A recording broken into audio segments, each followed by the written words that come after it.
मायके के भूखे। अरे भाभी चाय तो बन गई है, लेकिन चाय के साथ आपके घर वालों को क्या देना है? और ये कोई पूछने की बात है क्या शालू? चाय के साथ नाश्ता ही तो लगाएगी ना तू, बिना बात ना टाइम पास करती है। अरे भाभी चाय के साथ नाश्ता देना ये तो मुझे भी पता है, वही तो मैं पूछ रही हूँ कि नाश्ते में क्या लगाऊं। वो फिर वही बात, तुझे नहीं पता कि मेहमानों के सामने क्या रखा जाता है? जा जाकर रोस्टेड ड्राई फ्रूट्स और काजू मिक्सचर उठा ला, और हाँ वो बटर कुकीज भी लगा देना। अरे भाभी अगर ड्राई फ्रूट्स, नमकीन और बटर कुकीज़ मुझे दिख गई होती ना, तो मैं इतनी देर से आपसे सवाल जवाब ना कर रही होती। अरे तो कहना क्या चाहती है, साफ साफ बताना, क्यों टाइम पास कर रही है? देख तो सही कितना काम पड़ा हुआ है, अभी सबके लिए लंच भी तो बनाना है। अरे मेरी भाभी रैक में से रोस्टेड ड्राई फ्रूट, नमकीन, बिस्किट, कुकीज़ सब गायब है। सिर्फ ये 10 रुपये वाला पार्ले जी का बिस्किट रखा हुआ है वहां पर। अब आप कहो तो पार्ले जी बिस्किट लगा दूं चाय के साथ, वरना ऐसी ही सूखी सूखी चाय ले जाऊं। हैं? ऐसा कैसे हो सकता है? अरे सब सामान कहाँ चला जाएगा? तो रुक, मैं अभी माँ जी से पूछ कर आती हूँ।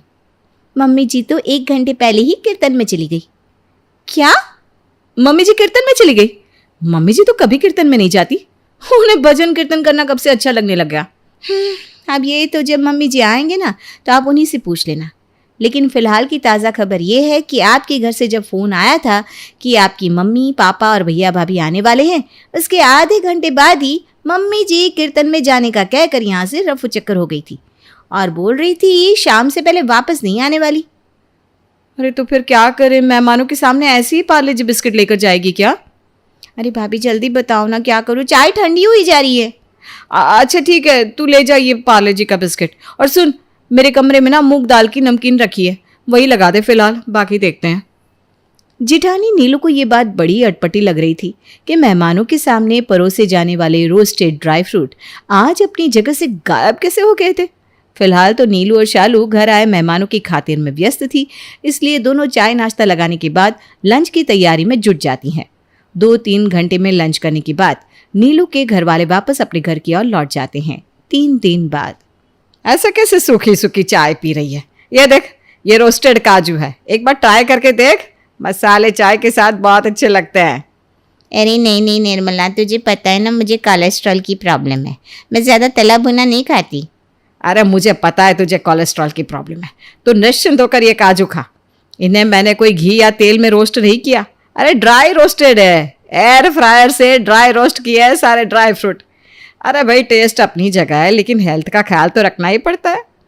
अच्छा ये वाली ना चॉकलेट कुकीज ट्राई कर, मैं इंदिरा मार्केट से लेकर आई हूँ, एकदम इम्पोर्टेड है। अरे यार मुझे तो चॉकलेट कतई पसंद नहीं, मैं ना ये मखाने ही खा लेती हूँ। हाँ बात तो तेरी सही है, ये उम्र की बात होती है, अब हमारी उम्र में कहाँ चॉकलेट अच्छा लगेगा। अच्छा तो ये बटर कुकी ट्राई कर, बड़ी टेस्टी है सच में। सास निर्मला अपनी सहेली अनुपमा को बड़े प्यार से टेबल पर बिछे नाश्ते को खिलाने के लिए जिद कर रही थी। ऐसा नहीं था कि निर्मला आज पहली बार किसी की आओ भगत कर रही है, बल्कि निर्मला को तो मेहमानों की आओ भगत करना बड़ा ही पसंद था। घर में चाहे कोई भी मेहमान आ जाए, उनके लिए वो एक से बढ़कर एक बढ़िया व्यंजन परोसती और उनकी खूब आओ भगत करती। निर्मला निवास कोई आम भारतीय परिवार नहीं था। बंसल जी साड़ी वाले के नाम से निर्मला के पति विनीत बंसल की दामिनी मार्केट में बहुत बड़ी दुकान थी। घर में धन दौलत की कोई कमी नहीं थी, इसलिए घर आने वाले मेहमानों की खातिरदारी में बजट की चिंता किए बगैर निर्मला खूब खर्च करती थी। मेहमानों के सामने खाना परोसने की क्रॉकरी हो या चाय के कप, सब कुछ इम्पोर्टेड था। कुल मिलाकर निर्मला अपना क्लास मेंटेन करने में कोई कसर नहीं छोड़ती थी, ताकि समाज में उसका नाम बना रहे। कुछ दिन बाद मम्मी जी मेरे पापा का फ़ोन आया है, वो आज शाम को मुझसे मिलने के लिए आने वाले हैं। अरे वाह, ये तो बड़ी अच्छी बात है, इसी बहाने तो मिल भी लेगी अपने पापा से। दोपहर के 4 बजे। अच्छा बड़ी बहू, मुझे ना ज़रा काम है, मेरी एक सहेली है, उसको कुछ इमरजेंसी हुई है, इसकी वजह से ना मुझे उसके साथ अस्पताल जाना पड़ेगा। छोटी के घर वाले आएंगे, तुम ज़रा संभाल लेना। आप जाइए माँ जी, मैं सब देख लूँगी, आप चिंता मत करिए। शाम के लगभग 5:30 बजे शालू के पापा और मम्मी उसकी ससुराल पहुँचते हैं। अरे भाई ये क्रॉकरी कहाँ चली गई, कहीं दिखाई नहीं दे रही। अरे क्रॉकरी छोड़, चाय तो तू ये वाले कप में भी लगा लेगी, लेकिन चाय के साथ देने के लिए स्नैक्स तो है ही नहीं। क्या आज फिर स्नैक्स गायब हो गए? ऐसा कैसे हो सकता है भाभी, हमेशा तो यहीं रखे रहते, फिर आज ही कहाँ चले गए? अरे मुझे खुद समझ में नहीं आ रहा, सस्ते से बिस्किट रखे हुए यहाँ पर, अब बताओ मेहमानों के सामने ये बिस्किट ले जाते हुए हम अच्छे लगेंगे क्या? माँ जी की कोई सहेली आ जाती है तब तुम देखो कैसे माँ जी बढ़िया से बढ़िया चीज निकाल निकाल के टेबल पर सजाती है। और जब घर में हमारे रिश्तेदार आने वाले होते हैं तो माँ जी तो क्या, घर की क्रॉकरी, नाश्ते का सामान सब गायब हो जाता है। ये कोइंसिडेंस तो नहीं हो सकता। और ऐसा नहीं है कि ये सब पहली बार हो रहा है। अरे कई बार से मैं लगातार इस बात को नोटिस कर रही हूँ कि जब भी हमारे मायके से कोई आने वाला होता है ना, तो पहले तो माँ जी गायब हो जाती है और फिर उसके बाद घर का सारा सामान। तुम्हें ये सब खटक नहीं रहा क्या? सच बताऊं भाभी, जब मैं नई नई शादी करके आई थी ना, तभी से मुझे ये सब खटक रहा है। लेकिन माँ जी का लिहाज करके कुछ बोल नहीं रही थी। मुझे ऐसा लगा कि शायद मैं ज़रूरत से ज़्यादा सोच रही हूँ। ये सब कोइंसिडेंस हो सकता है कि अचानक से माँ जी का कोई काम आ गया हो, माँ जी कहीं चली गई हो। लेकिन अब तो मेरा भी यकीन करने का दिल कर रहा है। फिलहाल ना तू अपने मम्मी पापा के सामने चाय नाश्ता लगा, उसके बाद आज शाम को माँ जी से बात करते हैं। शालू के पापा के जाने के बाद, माँ जी एक बात बताइए, ऐसा क्यों होता है जब भी हमारे घर से कोई आने वाला होता है, आपको अचानक कुछ ज़रूरी काम आ जाता है और आप घर से बाहर चली जाती हैं? अरे कैसे बेमतलब की बात कर रही है बहू तू? और तेरा मतलब क्या है? मुझे तेरे माँ बाप से मिलने में कोई परेशानी है क्या? मैं बता कर गई थी ना, मेरी सहेली को अस्पताल जाना है, मैं उसके साथ जा रही हूँ। और इमरजेंसी कोई बता कर तो आती नहीं। अच्छा ठीक है माँ जी, मान लिया कि आपको इमरजेंसी थी और आप अपनी सहेली के साथ अस्पताल गई थी। लेकिन ये बताइए कि अस्पताल जाने से पहले घर की क्रॉकरी और मेहमानों के सामने परोसा जाने वाला नाश्ता, स्नैक्स सब कहाँ रख कर गई थी आप? तुम दोनों का दिमाग तो खराब नहीं हो गया बहू? तुम दोनों सीधे सीधे मुझ पर इल्जाम लगा रही हो कि मैं क्रॉकरी छुपाकर जानबूझकर घर से भाग गई थी। अरे इतने भी कमजोर नहीं है हम लोग कि तुम्हारे माँ बाप को एक कप चाय ना पिला सके। दोनों के दोनों कामचोर हो एक नंबर की। अरे इधर उधर रख दिया होगा सामान और जब नहीं मिला तो मुझ पर इल्जाम लगाने चली आई। मैं क्या अपने साथ बांध कर लेकर जाती हूँ नाश्ता जो तुम्हें मिल नहीं रहा था? सास के बिगड़ते सुरों को देखकर दोनों बहुएं बेचारी चुप लगाकर वहां से चली जाती हैं। रसोई में आकर, देखा भाभी आपने कैसे माँ जी तिल मिला गई जब हमने क्रॉकरी के बारे में पूछा तो। मैंने तुझे कहा था ना शालू, कोई फायदा नहीं है माँ जी से कुछ भी कहने का। अरे वो अपनी गलती थोड़ी ना मान लेंगे। तूने देखा ना कैसे उल्टा हम पर इल्जाम लगा रही थी कि हम इधर उधर रखकर भूल गए हैं। अरे इतने साल से ये घर चला रही हूं मैं, किसी और मेहमान के आने के समय तो कभी कोई ग्लास कटोरी गायब नहीं होते। ऐसा क्यों होता है जब हमारे मायके से कोई आने वाला होता है ना, तो घर में ढंग के कप प्लेट दिखाई नहीं देते और ना ही नाश्ता। सिर्फ उसी दिन हर चीज का अकाल क्यों पड़ जाता है इस घर में? अगर ये बात सच है ना भाभी, तो ये वाकई बहुत शर्म की बात है। माँ जी हमारे घर वालों के साथ इतना सौतेला व्यवहार करती है। अरे इनके घर के नाश्ते और खाने की भूखे हैं क्या वो लोग? आज से पहले क्या उन्होंने कभी काजू बादाम नहीं खाए क्या? ये तो एक सम्मान होता है कि मेहमान के सामने इंसान बढ़िया से बढ़िया नाश्ता लगाता है। मेहमान कौन सा पूरा खाकर ख़त्म कर देते हैं। मेरे पापा तो आप भी वैसे जानती हैं, इतने उसूलों वाले हैं कि बेटी के घर का पानी भी पीना पसंद नहीं करते। वो तो मैं ही किसी तरह अपनी कसम देकर चाय नाश्ता कराती हूँ। अरे शालू जाने देना, मुझे क्या बता रही है, मैं सब जानती हूँ। कोई भी लड़की वाला बेटी के घर खाने के लिए नहीं जाता। खराबी हमारे माँ बाप में नहीं, माँ जी की सोच में है और उनकी सोच को बदल पाना हमारे बस का नहीं है। तो छोड़ ना, क्यों अपना दिल जला रही है। 2 दिन बाद, अरे बहू देखना तो मेरे फ़ोन से पता नहीं किसी को कॉल ही नहीं लग रहा, सिग्नल ही नहीं आ रहा मेरे फ़ोन में। अरे मम्मी जी, आपको किसी को कॉल करना है तो मेरे फ़ोन से कर लीजिए ना।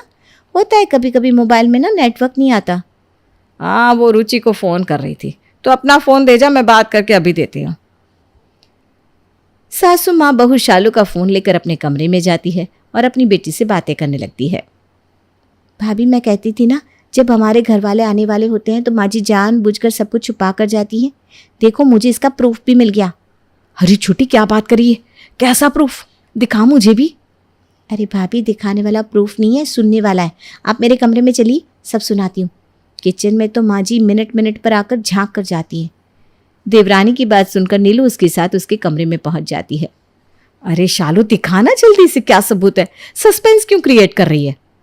भाभी कल माँ जी के फ़ोन में नेटवर्क नहीं आ रहा था, तो मैंने उन्हें अपना फ़ोन दिया था रुचि दीदी से बात करने के लिए। लेकिन देते समय माँ जी को ये बताना भूल गई कि मेरे फ़ोन में कॉल रिकॉर्डर लगा हुआ है और जो भी बातें उन्होंने दीदी के साथ की वो सारी मेरे फ़ोन में रिकॉर्ड हो गई है। तो ऐसी क्या बात करी मम्मी जी ने दीदी के साथ? आप खुद ही सुन लो ना। इतना कहकर देवरानी शालू मोबाइल की रिकॉर्डिंग ऑन कर देती है।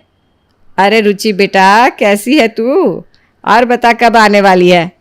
मम्मी देखती हूँ, आपको तो पता ही है ना, आपके दामाद जी को छुट्टियाँ कहाँ मिलती है। मैं तो कब से कह रही हूँ कि मुझे मेरे मायके छोड़ाओ, लेकिन उनके पास समय ही नहीं रहता। अरे बेटा, समय तो निकालने से निकलता है, और ये घर गृहस्थी की जिम्मेदारियां कभी कम थोड़ी ना होती है। इन्हीं जिम्मेदारियों के बीच से समय निकाल कर और काम भी निपटाने पड़ते हैं। तू जल्दी से यहाँ आने का प्रोग्राम बना ले बेटा। मैं तब तक ना तेरे लिए गुजिया और आलू के चिप्स भी बनवा देती हूँ। तुझे बहुत पसंद है ना, तू आएगी तो लेती आना। ठीक है मम्मी। और बताओ, आप बता रही थी उस दिन भाभी के मायके वाले आने वाले थे, फिर क्या हुआ उस दिन? अरे होगा क्या, इन दोनों के भूखे मायके वालों को मैं तो मुंह लगाती ही नहीं। अरे सब समझती हूँ, महीने में 2-3 बार बेटे के घर मुंह उठाकर चले आते हैं। क्या करने आते हैं तू ही बता। अरे भूखे हैं एक नंबर के। हमारे यहाँ बढ़िया बढ़िया माल खाने आते हैं और क्या। इसीलिए मैं तो बहाने से निकल जाती हूँ, और ये महंगा महंगा जो नाश्ते का सामान रहता है ना, सब उठाकर अपनी अलमारी में रखकर ताला लगा देती हूँ। ठीक करती है मम्मी आप बिल्कुल। अरे जब रूखी सूखी चाय और पार्ले जी बिस्किट पर महीने में 2 चक्कर लगा जाते हैं ना, वो लोग तो काजू बादाम खिलाने पर पता नहीं क्या करेंगे। मुझे तो लगता है महीने के 10 दिन यहीं पड़े रहेंगे, और दिन में 4-4 बार खाना खिलाना पड़ेगा उन लोगों को, सो अलग। अरे बेटा, खूब समझ रही हूँ मैं। इतना बड़ा घर आज से पहले देखा तो है नहीं, इसलिए बस चले आते हैं महंगे बर्तनों में शाही खाना खाने के लिए। छी, कितनी गंदी सोच है माँ जी की। और हमारे घर वालों को क्या भिखारी समझती है? अरे वो लोग यहाँ पर खाने के लिए आएंगे क्या? वही तो भाभी, कोई भी मेहमान किसी के घर खाने पीने के लिए थोड़ी ना आता है। माँ जी की सोच तो वाकई बहुत ही छोटी और सस्ती है। क्या कहती हो, ये रिकॉर्डिंग सुनवा कर ले ले माँ जी को आड़े हाथ? अरे छोड़ ना, माँ जी ने ये सब बातें कहकर बहुत ही छोटा काम किया है, और उनसे ये सब कहकर हम उनकी तरह छोटे नहीं बनना चाहते। उनकी सोच उनको मुबारक। और वैसे भी किसी महान आदमी ने कहा है, कीचड़ में उतरने से ना कपड़े अपने भी गंदे होते हैं। समझदारी इसी में है कि कीचड़ से बच के किनारे से निकल जाओ। कुछ समझी या नहीं? हाँ भाभी, ठीक कह रही हो आप। सिर्फ घर बड़ा हो जाने से इंसान बड़ा नहीं हो जाता, उसके लिए सोच का बड़ा होना बहुत ज़रूरी है। अरे तू चिंता मत कर छोटी, इस दुनिया में समय आने पर हर चीज में बदलाव आता है। तू बस इंतजार कर, माँ जी की सोच भी ना एक दिन जरूर बदलेगी। अरे बहू देखो तो, आज पूर्ति को देखने लड़के वाले आ रहे हैं। बहुत बड़े घर का रिश्ता है। अरे समझ लो रजवाड़े हैं, उनकी खातिरदारी में कोई कमी नहीं आनी चाहिए। समझ रही हो ना? हाँ हाँ माँ जी, समझ गई मैं। आप परेशान मत होइए, मैं सब संभालूंगी। अरे माँ, आप भी किसके हाथों में जिम्मेदारी सौंप रही हो? जैसी खुद है वैसा ही खाना बनाकर रख देगी मेहमानों के सामने। आपको कुछ तो दिमाग लगाना चाहिए ना। इतने बड़े घर के लोग हैं, भाभी के हाथ का खाना थोड़ी ना पसंद आएगा उन्हें। आप रहने दो भाभी, आप ऐसा करना, आप बस मेरी हेल्प कर देना, खाना वही बनेगा जो मैं बताऊंगी। रुचि के बताए अनुसार पूरा खाना रेडी हो जाता है मेहमानों के आने के बाद। रुचि, सब तैयार है ना?